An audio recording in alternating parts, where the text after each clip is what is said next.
Aujourd'hui, nous sommes là donc, principalement pour faire du recrutement et également en parallèle pour présenter du matériel. Donc, nous sommes venus avec une nacelle, elle s'appelle Nacelle Escape, ce qui permet en fait d'extraire 15 personnes au maximum en cas d'incendie ou d'inondation. Ensuite, nous sommes venus avec du matériel de recherche de victimes et voilà. Donc la sécurité civile, c'est une unité militaire où on nous apparente beaucoup aux pompiers. Nous ne faisons pas de secours à la personne.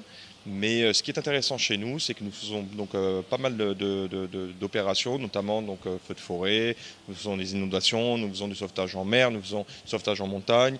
Enfin voilà, donc c'est assez varié chez nous ça reste une unité militaire. Donc voilà, ce qui nous permet en fait de bouger à l'international comme d'intervenir dans le national. Les jeunes qui viennent vous voir, comment font-ils pour vous rejoindre? Alors c'est très simple, vu que c'est une unité militaire, ils vont voir un CIRFA. Donc c'est un centre de recrutement. Donc, comme si qu'ils allaient se recruter à l'armée de terre. Ils montent un dossier. On les envoie ensuite 3 jours passer leurs tests. À l'issue de ces tests et à l'issue en fait, de ces résultats, ils nous parviennent. Donc par exemple à l'USC5 à Corté. Et nous prenons selon le résultat obtenu. Voilà.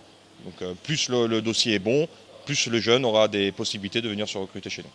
Quelles sont les qualités requises pour devenir agent de l'État? Alors, c'est très simple. Nous, ce qu'on demande aux jeunes, c'est d'être sportifs, d'être assez, comment dirais-je, d'avoir une bonne condition physique et de toucher un petit peu à tout, d'être curieux. Les jeunes qui sont déjà pompiers, auront-ils des facilités pour rentrer à la sécurité civile? Alors, nous ne faisons pas du tout de différence entre les pompiers et ceux qui ne le sont pas. Sachant encore une fois, comme je vais me répéter, nous sommes une unité militaire.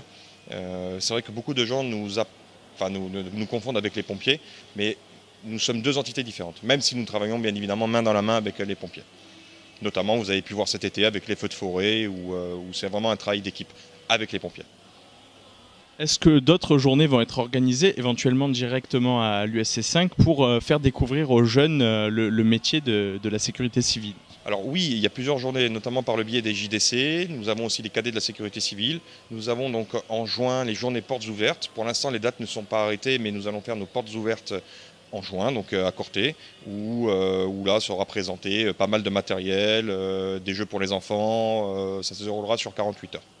Parlez-nous de l'importance de ce type d'événement, de ce type de semaine. Eh bien écoutez, c'est super important parce que ça permet de nous faire connaître.